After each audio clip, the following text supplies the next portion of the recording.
I've been trying to make it through, ain't got no time for no break. Daddy told me just keep moving, don't make time for the hate. Everybody can't be doing what you doing, you be great. I've been walking with this greatness, I just play it like it's great. I've been trying to make it through, ain't got no time for no break. Daddy told me just keep moving, don't make time for the hate. Everybody can't be doing what you doing, you be great. I've been walking with this greatness, I just play it like it's great.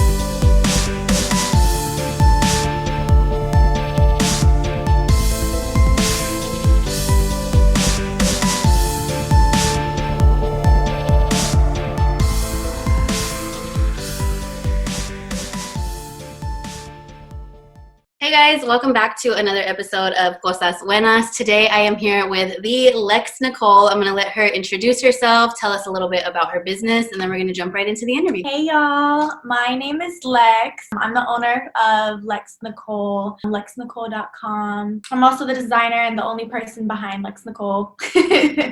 No It's help. all you. It's all me.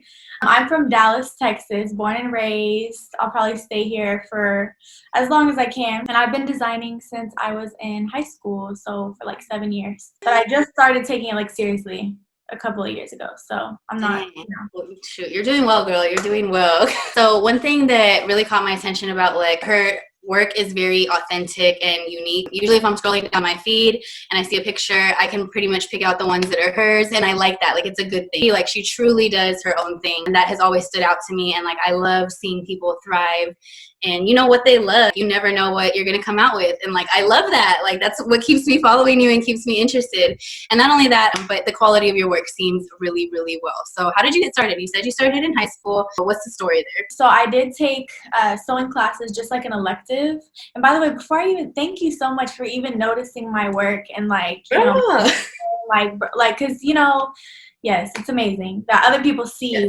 what I'm trying to see. Girl, no, it's you're doing your thing. You are doing your thing.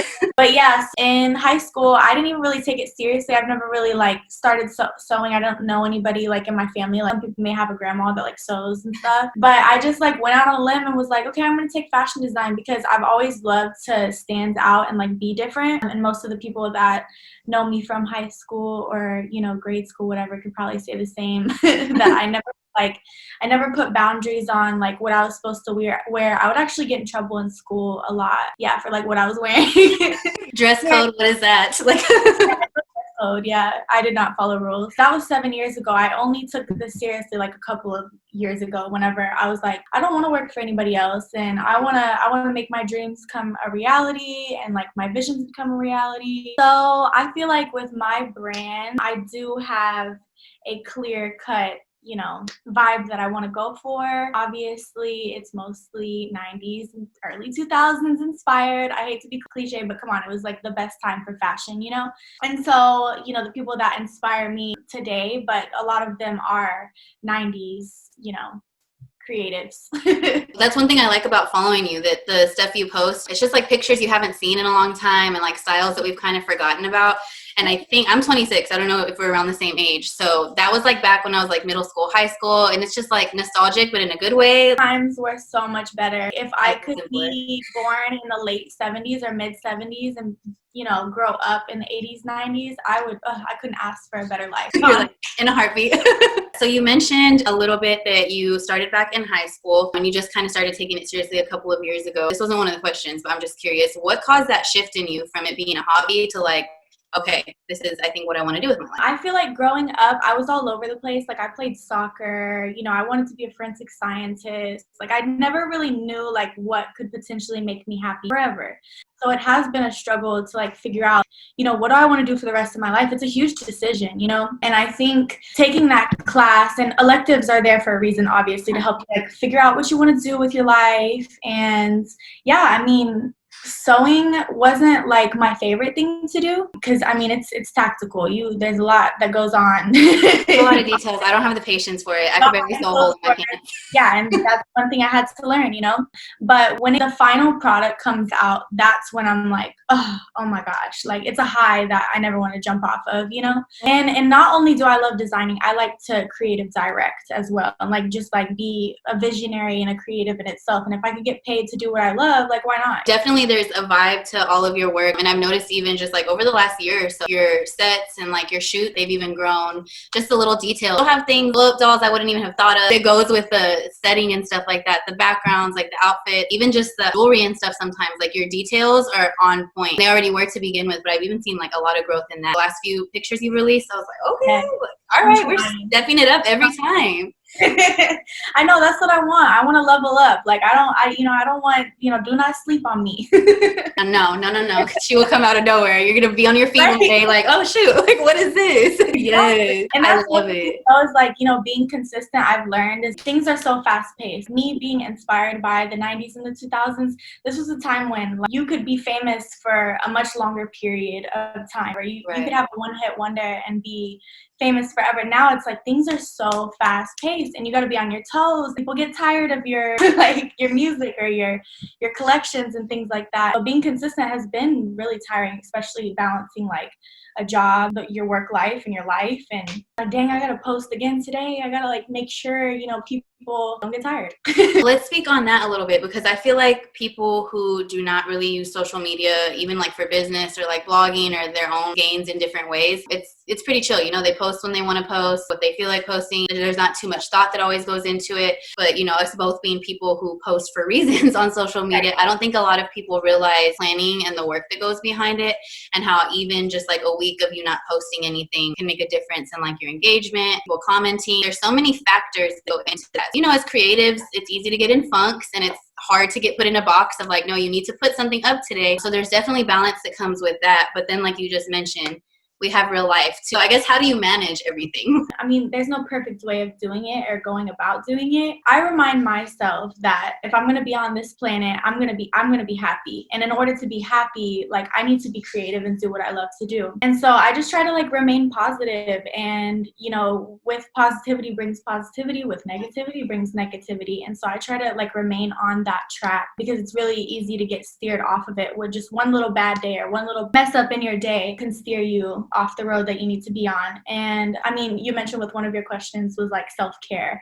Right. I love self-care. A girl can like use a bath once a week in a face mask and just like a candle and a book. But I do love to work out. I don't get a lot of time to work out. I've actually gained a lot of weight because of the fact that I'm putting fashion before everything else, which I'm okay with. Honestly, I'm happy with that. I don't feel like I need to focus too much in on too many things, or else I won't be as successful as I want to be in fashion. And working out was actually like probably my number one passion, like growing up. But I know sometimes whenever I'm feeling like in a funk, I need to go to the gym. And I'm not really looking to be a certain body type or anything like that. It just like the release that I get from it is like, okay, don't focus on anything. Just try to, it's important. Like we can't be work all the time, or we'll go insane. Okay. So first, her body's banging, like regardless. She looks great. But I love that that like that's a place to go to release stress and just do you. Yeah. And like they say in Legally Blonde, it releases happy endorphins as well. Like you cannot exercise and not be happy. It is a true statement. No, it's true. It's true. But I mean, I have days like that too, where I don't want to go do anything like that. I want to eat a pizza. And eat your pizza and enjoy it, y'all. I don't eat healthy, so don't let me fool you. At least you admit it. Right? I'm not about to lie. Right. Have you seen that TikTok challenge where people like record themselves making influencer videos in front of their husbands, and they say something crazy, $500 makeup brush, or like, I ate nothing but kale for the last 4 days, and the husbands are in the background like, oh, I'm sure my husband would be like, girl, you're lying. That kind of reminded me of that. No, it's true, for real. Yes. And that's another thing is people do be, fronting for the camera, for the gram, like all that. This stuff is not real. Girl, we'll see. So let's talk about that, because I feel like you mentioned something that kind of goes into this. You said that right now fashion comes like before everything else. This is what you eat, sleep, breathe. Obviously, like we just said, you have other stuff going on, but you have recognized the importance of putting it first and doing that so that you can not only put in the work you need, but put out like quality work. So there's people, like you said, they just front for the gram. It's just pictures, all of that. How do you separate yourself from them and show that like, no, this is real? Like I could probably answer some stuff I've seen, but in your perspective, how do you separate yourself from them? Yeah, I mean, if you watch my stories, not even just my stories, like on my feed, I try to be as real as possible because I feel like it's important. I mean, I have 2 little sisters. I mean, you said you had a daughter. I mean, like, do we really want them to grow up thinking that this false life is happiness, true happiness? All of the influencers that I love and, we watch all the time on Instagram or whatever, they're not real. They're not talking about the things that they go through behind closed doors. I am. I'll be real with you. I'll tell you everything. I don't care. Like, I have nothing to hide. I mean, I am a Cancer, so I'm a little vulnerable. I'm okay with it. Like, feelings are not a problem. We talk about it. I'm like, I'll tell everybody, like, how I feel. Yeah, you're like, even if you didn't ask, I'm going to let you know. Exactly. Yes, I love that. No, and I can definitely speak to that as well. People catch my attention, and like she said, things are really fast-paced these days, so it doesn't take long for you to be following somebody or see somebody or however, and just like, oh, okay, like same stuff for a different day. Not really that interested. But I think something that's really kept my attention about you is the fact that you're real and like you just come off authentic, which honestly for me as a consumer of products makes me want to support. I would rather buy from somebody with authentic, genuine personality than me too, honestly.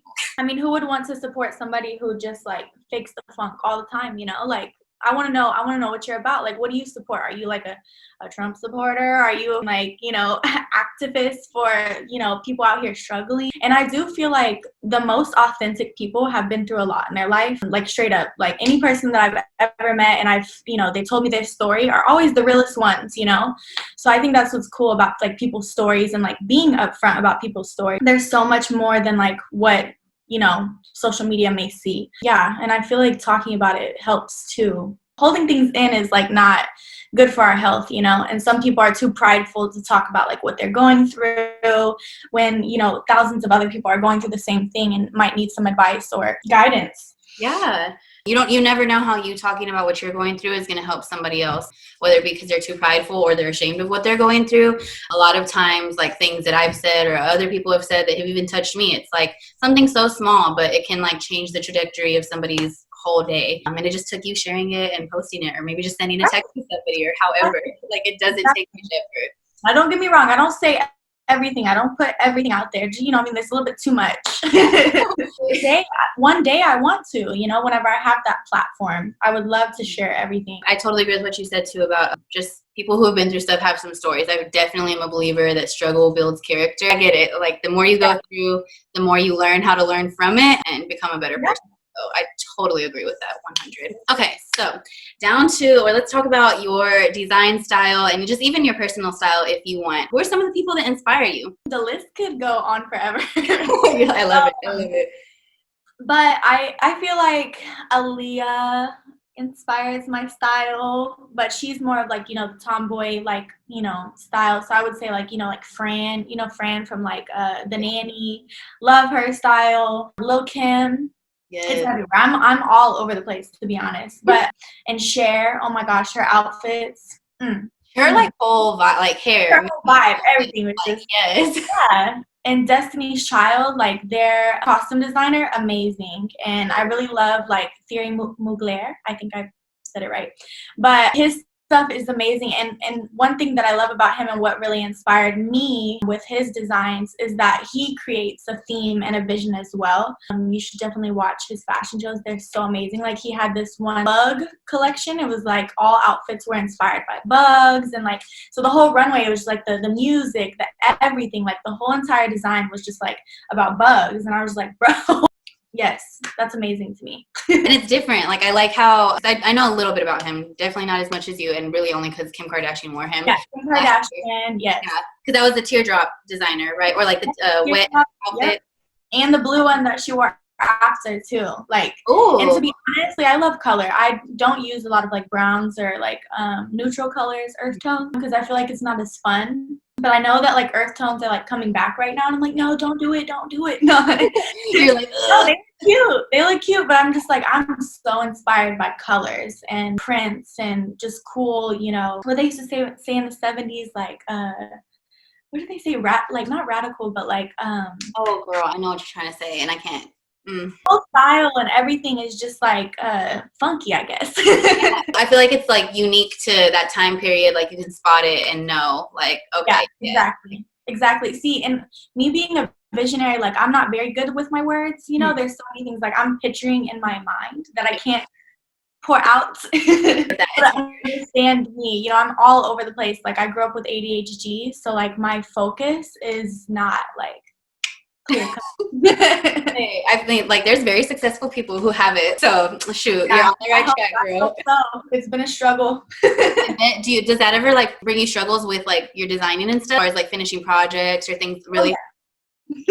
Oh yeah. I am all over the place. I'll like be doing one thing and then think about something. And what I try to do is that I don't forget, which is one thing that maybe one of my downfalls is like whenever I don't want to forget something, I'm like, yeah, I'm just going to do it real quick or like write it down or like get it started. So that way I don't, you know, forget. Right. Or in the middle of the night, whenever I'm about to go to bed and I think about a design, I'm like, I got to jump out of bed and like hurry and write it down and like draw it, you know, because our mind does flips and backflips and all this stuff, and it's just going 100 miles per hour. So sometimes I can't remember that thought or that vision that was so beautiful once in my head, you know. Right. Wait till you have kids, girl. It gets worse. I walk into rooms and I'm like, why am I here? What did I come in here for?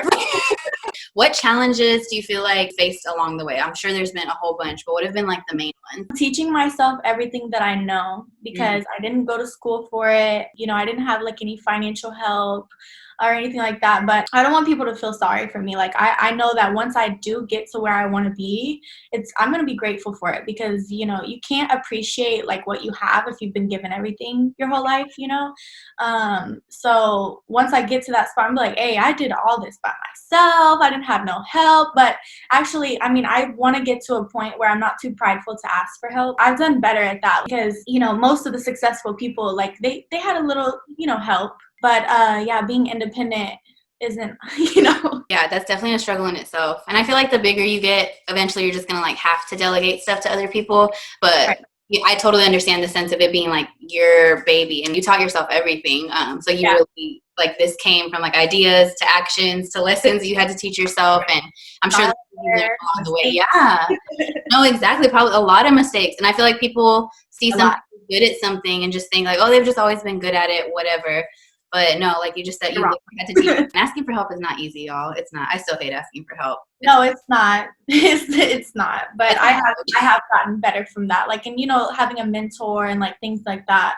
One of my friends, we were talking about that. You can only do so much. Like, I mean, seriously, I'm seeing it now because I just lost my job. Like where we met at Nordstrom. Oh, no, I'm sorry. I got laid off.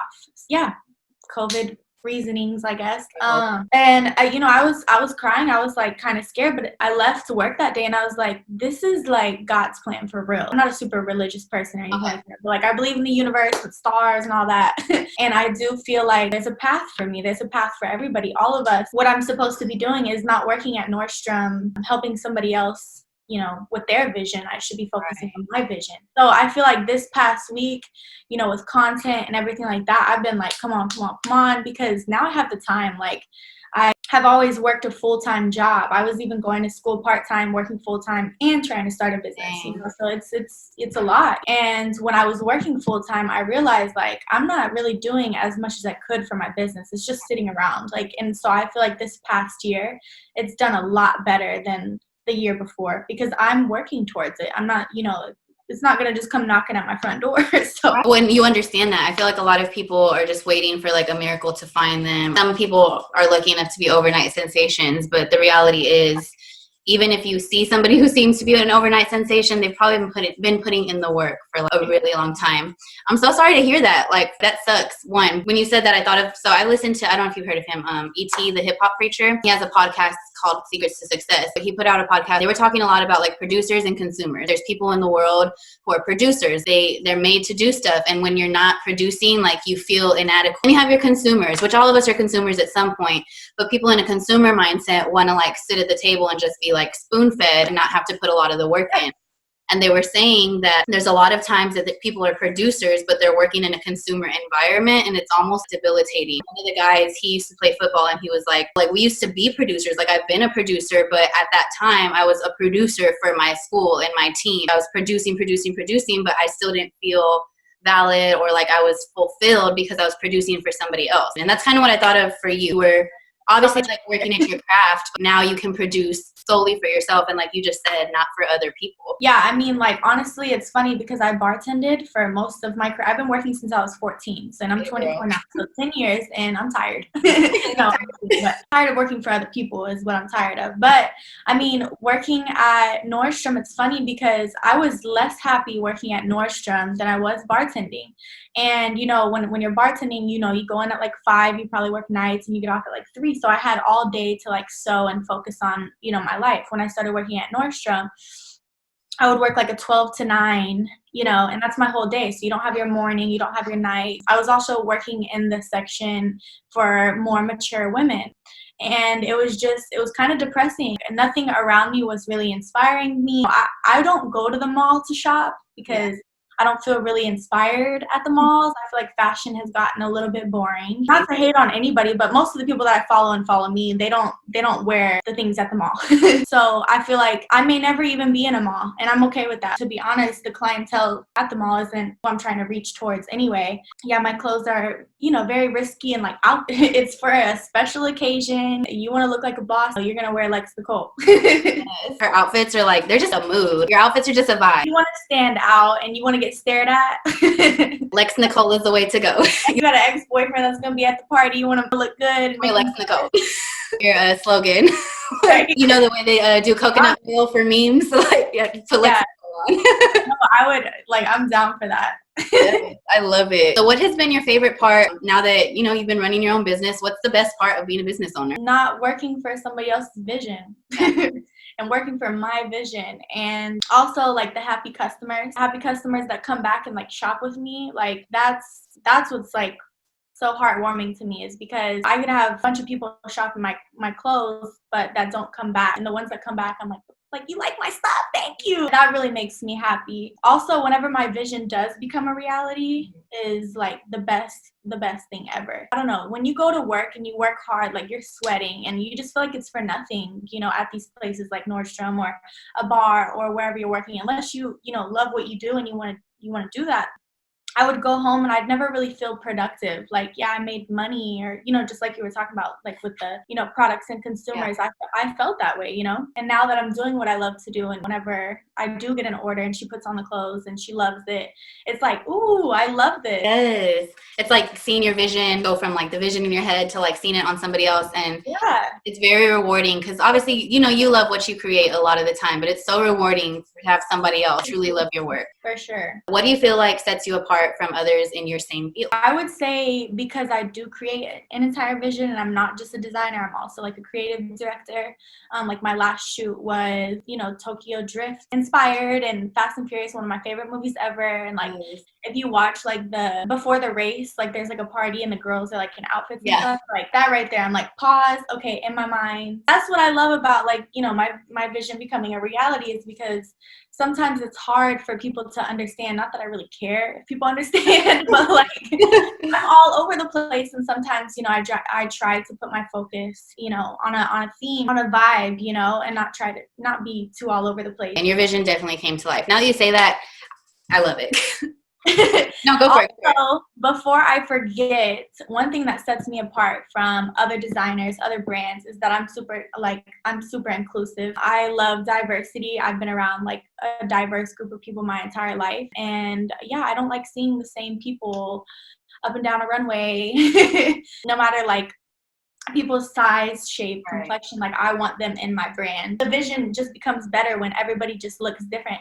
And kids that are watching, or, you know, adults, whoever is really watching or looking at these photos, can finally relate to people of their kind, you know? And that is so like majorly important. I feel like we grew up in a time where being stick thin, like model figure really tall, that was super popular. America's Next Top Model, all of that. Blonde, yeah. Right, exactly. And I remember, and I'm white and I'm blonde, but I you know, I'm short and I have tattoos, and I haven't always looked like those people. But it's funny because growing up, I was like, oh my gosh, I want to look like her. You know, right. She's tall, she's skinny. No, I'm like 5 foot, a whole midget. And then you don't think about it as a kid that like that's not realistic. You just think about how you don't look like that, and you start thinking about what's wrong with yourself. And yeah, it's sad. I love that you're inclusive. It's funny because growing up now, like you'll go back and you'll learn about like the behind the scenes of the industry. Like these girls were like bulimic, you know, anorexic, on cocaine. I'm like, okay, I like see how you got there now. I don't think that. I think I'm good. Y'all got it. Right. No, totally. And I love seeing real bodies on your page. That's something. I'm a thicker person, and I don't know. It's just like, as much as you want to love yourself and all of that, you always are still going to have rough days. Like, especially as women, hormones, constant comparisons around us, like you're going to have rough days. So it's so refreshing to see somebody like Lex who, you know, she has all kinds of bodies on her page, like tall, short, thick, curvy, not curvy, and like everybody's beautiful, and like she really takes time in the photos to really celebrate each person. I'll like spend like a whole week trying to figure out like who do I want, because there's so many beautiful women in Dallas, Texas. I'm like, wow, like we are so underrated. It's sad. This is true. Like they're everywhere. I love it, and I love it. I'm underrated. Like everyone in Dallas is so underrated. It's sad, but honestly, it's funny because people we still keep working. Like we don't care. Like I feel like the hustle culture in Dallas is definitely here. Where I grew up, it's just not like that. It's a lot more relaxed, really more just go with the flow of life. And being here, it's just felt good because I'm like, okay, so I'm not weird. Like there are other people like me. Like right. To start, go ahead and wrapping up. What advice can you offer to somebody who's interested in fashion or just pursuing a passion or dream of theirs? Do not give up ever. You know, you will not like be as great as these people that we look up to if you give up. Like Michael Jordan was rejected, you know, multiple times. Oprah, there's so many people that are like millionaires right now that if they would have gave up, they wouldn't be where they're at right now. And I think that's one thing that I just try to remind myself, like the people that lose are the ones that give up. And, you know, be yourself. Like, don't try to be like anybody else because there's already so many people like that out there, you know, and we don't need more of that. I also said work hard, for sure. Like, and that's just so like such a, I don't know.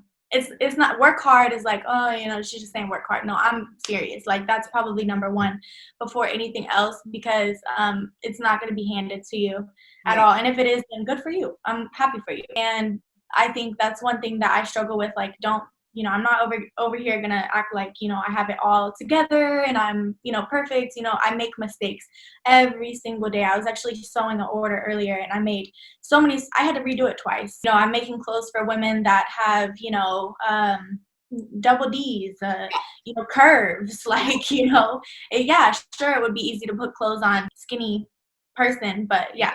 Like same sample size, but no, we don't do that at Lex. Right, yeah, and no, and I'm not gonna sit here and say that skinny women are beautiful as well. Course, but yeah. I feel like they've gotten a lot of shine, you know, throughout the years and throughout the decades. I feel like it's time for thicker women to get their shine. I do have some books because I feel like that question that I just answered is for anybody that wants to do their passion, but for fashion designers specifically, do your research. Like do your research and watch a bunch of fashion shows. Like the designers that inspire you, watch all of their fashion shows.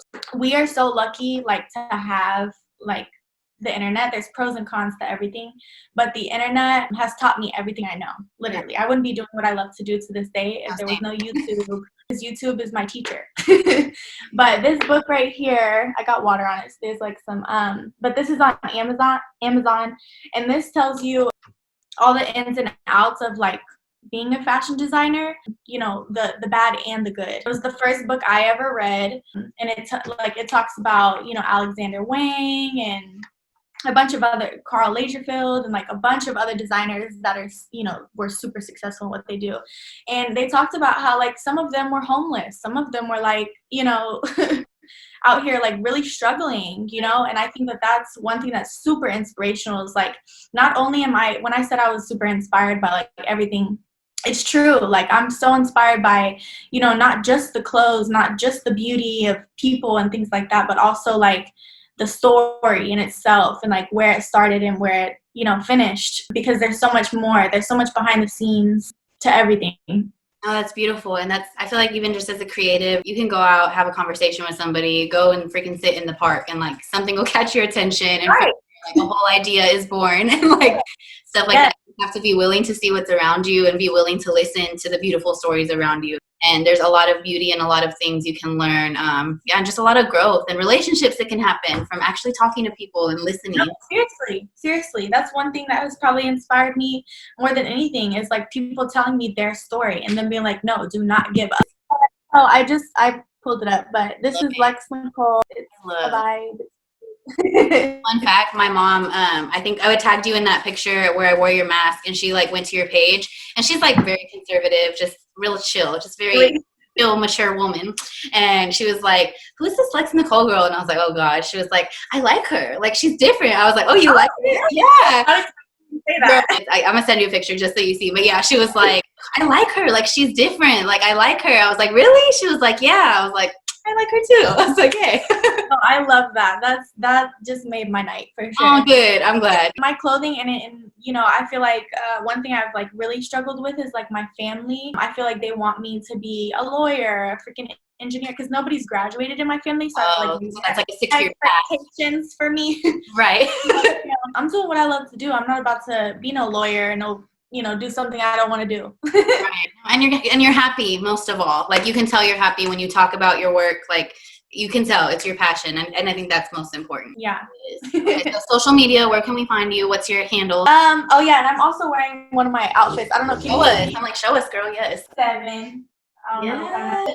Outfit. It's 7. Her name's 7. So cute. So I like using like fabrics that help embrace my curves, because there's some fabrics that, you know, I mean, can show my cellulite and things like that. So I really try to focus on, I think with my weight gain, it was like a part of the plan. Because now I know, like, you know, what clientele I'm going for. I want to make clothes for the thicker girls. Making clothes for curves is a special art. So I'm glad you mentioned it. So before we go, what are your social media handles and where can we shop your clothes? So I am Lex from Alexis Nykole. That's ALEXUSNYKOLE. It's like my main page, which is pretty fun. I put like my whole life on there if you want to get to know me and know some crazy stuff. And then Shop Lex Nykole is my brand page that I've grown for the past 2 years, and that's shop and then LEXNYKOLE, and then the link to both of, you know, on both pages there's a link in my bio to go shop at lexnykole.com. Yay! Well, I'm so happy that we got to have you on today. This is a great kickoff to the 2nd season. I hope you guys enjoyed listening to her. If you have any questions or you just want to check her out, please go to her page, check her out. Like, you're not going to regret it, like, at all. So thank you so much for joining us, girl. Right.